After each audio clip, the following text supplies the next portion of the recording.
Hello friends, welcome to EPG Pathshala.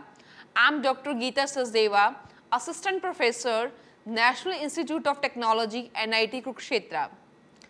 In this part 2 of Transactional Analysis, I will discuss mainly game analysis and script analysis and concept of strokes and live positions in detail.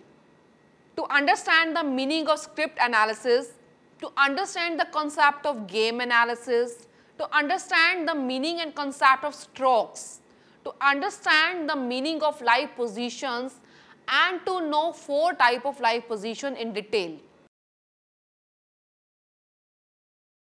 Firstly, I will give you brief introduction about TA, Transactional Analysis. It is a method of understanding communication between people. TA is a system of analyzing and understanding human relationships. It was first developed by an American psychiatrist, Eric Berne, drawing on the theories of psychoanalyst Sigmund Freud. The transactional analysis theory of human nature and human relationships originates from data composed through 4 types of analysis: structure analysis, transaction analysis, script analysis, and game analysis. Script analysis or live script is one of the analyses in transactional analysis. It is an inner plan that governs the direction of one's life. We generate stories about our lives, what they have been and what they will be. It begins in childhood, where we make our perceptions about ourselves and of the world around us into a narrative about what we can and will do. These live scripts then carry on having a deep and insentient influence on how we live our lives. They affect the decision what we make. They regulate what we contemplate, we can effortlessly do and can never do. They form our self-image, and yet we rarely understand where they come from and even do not know what they occur at all. These live scripts are frequently stimulated and formed by parents and other family members whose live scripts were molded by their parents and so on. In this manner, we become a product of our family's history. Similarly, our scripts are also interlaced by cultural and national forces. See, there are frequently general shapes to live scripts that can be stated very easily. For example, if I say I am a loser or I must support, say the word, live scripts can be very comprehensive and they can be very unclear. They can be very authorizing, yet they can also strictly limit ourselves. As humans, we generate stories to help make sense of the world. These stories run through time like our lives. We put ourselves in the place of the central character or other players, feeling what it may be like. And the greatest story for each of us is the story of our own life. We continually retell ourselves about what has happened to us, rerunning the internal video and assigning good and bad roles to the numerous players in our lives. We also project into the future, speculating what might be. Live scripts are not all the identical, as they may also be significantly affected by individual events such as being dispatched by a teacher or intimidated by other children. These also are controlled by hereditary characteristics. For example, it would be rare for a shorter person to embrace being a basketball player in their live script. And beneath all this, often unrealized, is a great story that we made up long ago. These live scripts form our opinions and activities and stories we tell ourselves. If one's live script does not hold being a doctor, then he will never think about such a career or wish he could be one. Basically, script message can come from 4 points. First one is modeling, attributions, suggestions, and injunctions. Modeling are like noticeable ways adult and peer perform. Attributions like being told you are just like. Suggestions are clues and inspirations such as always do your best. and injunctions are demands to do or not to do the things. Next type of analysis is game analysis. Dr. Byrne defined a game as a continuing series of ulterior transactions that lead to an expectable results. Ulterior transactions are intricate transactions that include more than two ego states and send a masked message. In other words, we can say that if we are playing a game, we are trying to achieve something other than what we are extremely expressing. Game analysis is the act of perceiving and understanding what games are played, what the end fallouts will be, and how these games interfere with persons' relationships. There are some important game variables like how many players are being involved, the elasticity of the game, objectives of game, role of each player, and the advantages of playing the game. Generally, games are being used to define person decision, and therefore, game analysis is an important part of understanding our interpersonal relationships. It would be clarified with example of game analysis. First, this game needs two players, player 1 and player 2. Player 1 desired to lose some weight and state this to player 2. Player 2 would recommend, yes, you can join a gym, and player 1 would state that, yes, but I can't pay for gym membership. Next, player 2 would advise something like, you could eat healthier meals. And player 1 would reply, yes, I don't have time to cook these kind of meals. Next, player 2 might recommend, you could begin jogging around your neighborhood in the evening. And player 1 again would answer, yes, but my neighborhood isn't safe. It will endure until player 2 runs out of propositions. At this point, player 1 is a winner because he has effectively evaded all of the player 2 propositions. His final objective was to evade having to lose weight, even though he claims he desired to do so. A game is an acquainted formation of behavior with a predictable outcome. Games are played outside adult cognizance, and they are our supreme effort to obtain our needs met through, of course, we don't. These are learned patterns of behavior, and maximum persons play a minor number of favored games with a variability of different persons and in changing intensities. There are 3 degrees of game. First degree games are played in social circles, generally lead to small affronts, not major turbulences.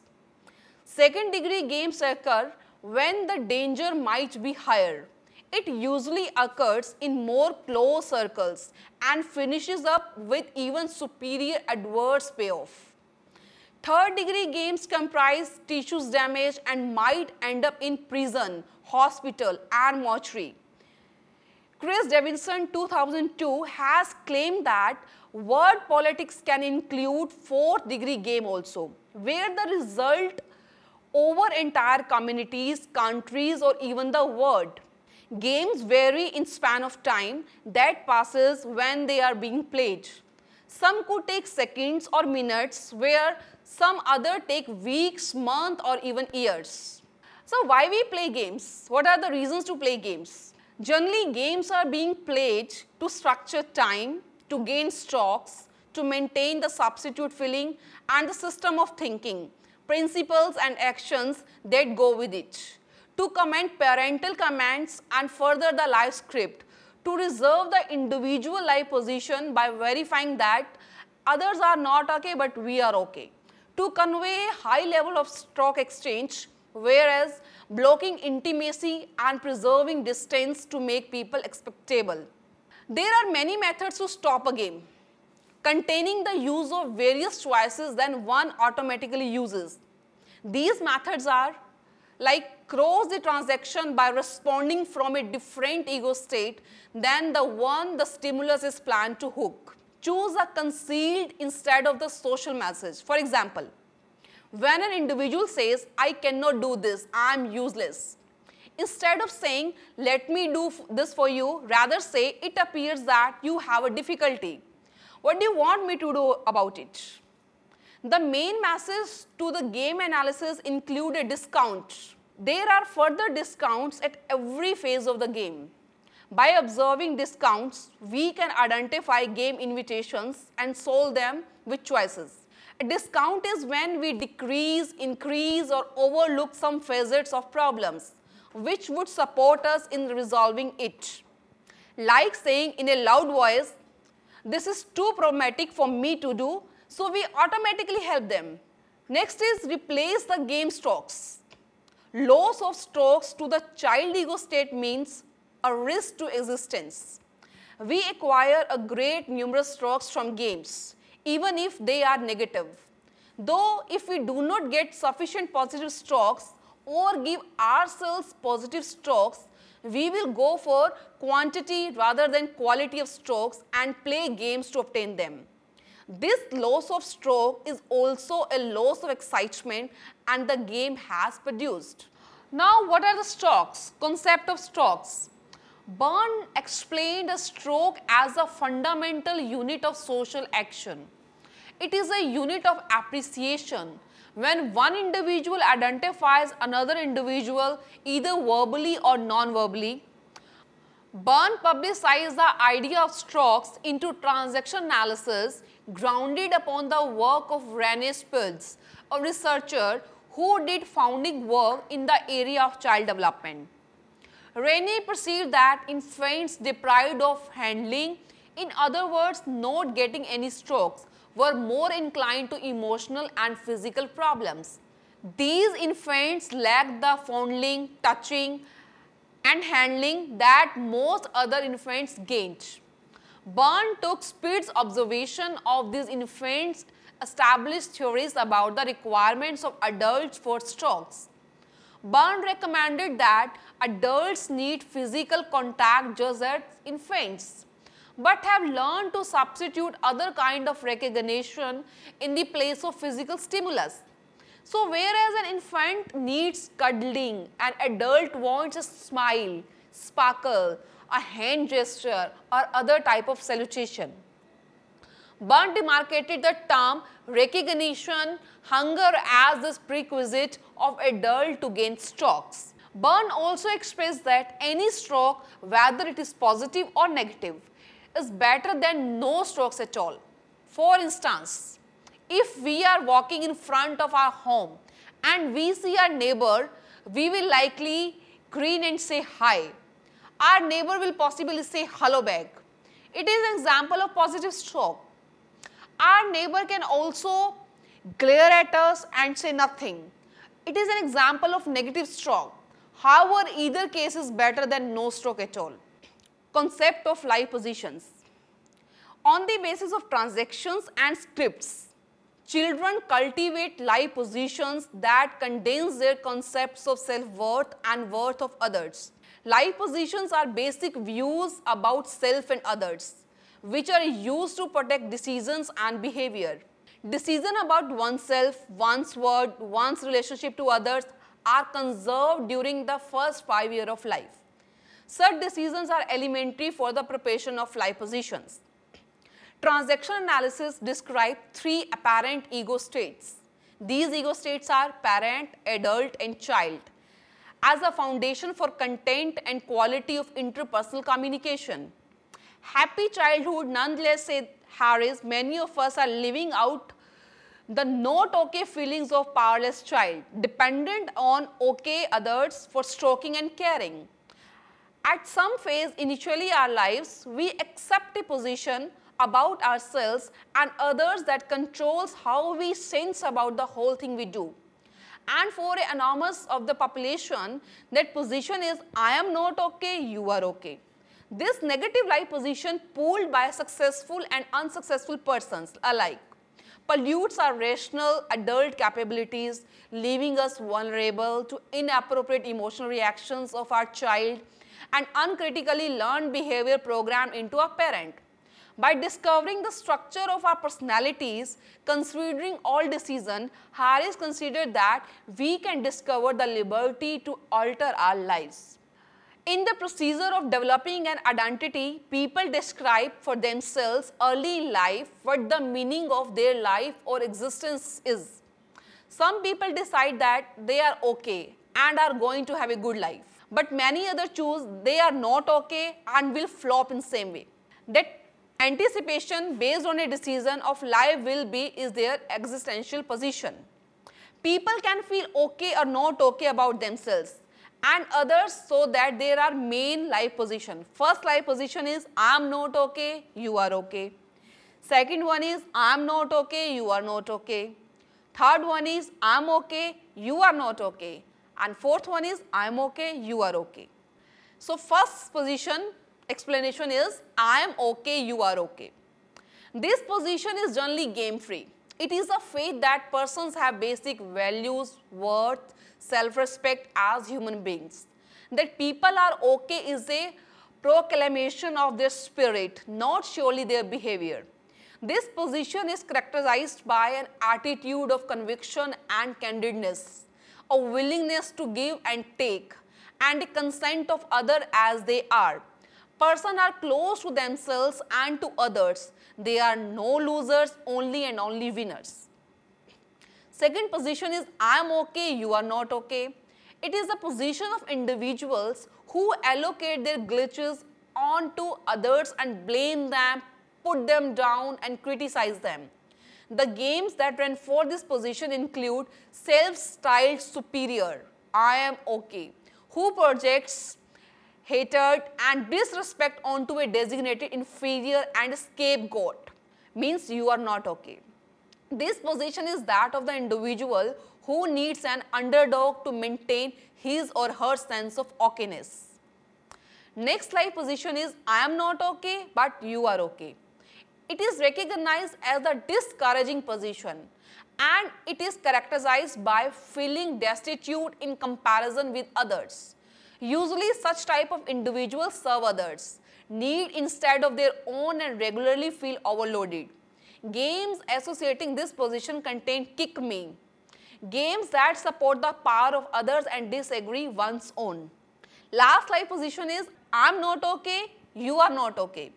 This position is recognized as the position of hopelessness and frustration. Working from this place, persons have lost interest in life and might perceive life as a totally without promise. In this situation, person perceives the whole world as useless and hopeless. This self-destructive position is characteristics of individuals who are incapable to cope up in the real world, and it might lead to dangerous exclusion, a recurrence to childish behavior, and resultant in injury. An extreme condition of this state can lead towards suicide or death of themselves or others. In reality, each of us has a preferred position we actuate from under stress. The challenge is to become conscious of how we are attempting to make life real through our basic life existential positions and produce an alternative. Associated to the notion of elementary psychological position is the life script, a plan or life. An individual life script is an unconscious life plan prepared in childhood, strengthened by parents, justified by succeeding events, and winding up in a chosen substitute. This script, as we have seen, is established primarily in the life as an outcome of parental teaching and the early decision we make. Among these decisions is selecting the elementary psychological position or dramatic role that we play in our life script. Life scripts are comparable to a dramatic stage production with the cast list of characters, plot, scenes, dialogue, infinite practices. In quite a sense, the life script is a plan that tells individuals where they are going in life, what they will do and what they will attain. As per Dr. Byrne, through our primary communications with parents and others, we get a pattern of strokes that might be either supportive or disapproving. Grounded on this stroke pattern, we make a basic existential choice about ourselves, that is, we assume one of the four life positions just demarcated. This existential choice is then strengthened by message that we endure to obtain during our lifetime. It is also strengthened by outcomes of our games, records, explanation of events. During our childhood years, we also make the choices whether people are trustworthy. Our basic confidence system is thus shaped through this process of determining about ourselves and others. If we hope to alter the life course that we are wandering, it supports to understand the constituents of the script which to a great extent control our pattern of thinking, feeling and behaving. Our basic belief system is thus formed through this procedure of deciding about ourselves and others. If we hope to change the life course that we are traveling, it helps to understand the constituents of the script which to a large extent determine our pattern of thinking, feeling and behaving. So, in this module of transaction analysis, we have come to know that TA is based on this position that we make existing decisions based on past premises that were at one time suitable to our survival needs but that may no longer are usable. TA emphasizes the reasoning, rational and behavioral aspect of the therapeutic process. More exactly, it emphasizes the capability of the individual to modify decision and is imprehensive with toward increasing consciousness with the goal of permitting individual to make new choices, thus modify their presence. To achieve this goal, TA clients learn how to sustain three ego states, parent, adult and child, in which they function. They also learn how their existing behavior is affected by the rules they received assimilated as children, how they can ascertain the life scripts that decided their actions. Initially in life, every one of us fashions a script that we carry out, generally without consciousness. So, TA is designed to proper personal growth and change. It gives the opportunity to develop all kind of easiness to learn skill that can be applied to all the areas of life. It makes the therapy precious for helping to resolve a lot of types of problems, and it has been productively applied in wide variety of settings outside of counseling, including organizational training and consultancies, parenting, education and coaching. Essentially, transactional analysis can be used in any field where there is need for understanding individuals, communication and relationships. As a result, it is particularly useful where there are issues of conflict, confusion or where something is lacking. Relationship issues between families, friends and couples tend to benefit greatly as TA encourages clients to address problems that are built up over time. Byrne believed everyone has the capacity to decide what they want for their lives, and the therapy helps clients to recognize their worth and value in order to go about achieving these goals. So, in this chapter, there are some important points which must be considered, like TA is very useful to understand individual personality. It is really useful for improving communication and behavior. People in the organization must be acquainted with the concept of TA. I am okay and you are okay position is game free. Strokes are positive and negative both. I am not okay and you are not okay is a position of frustration. Thank you.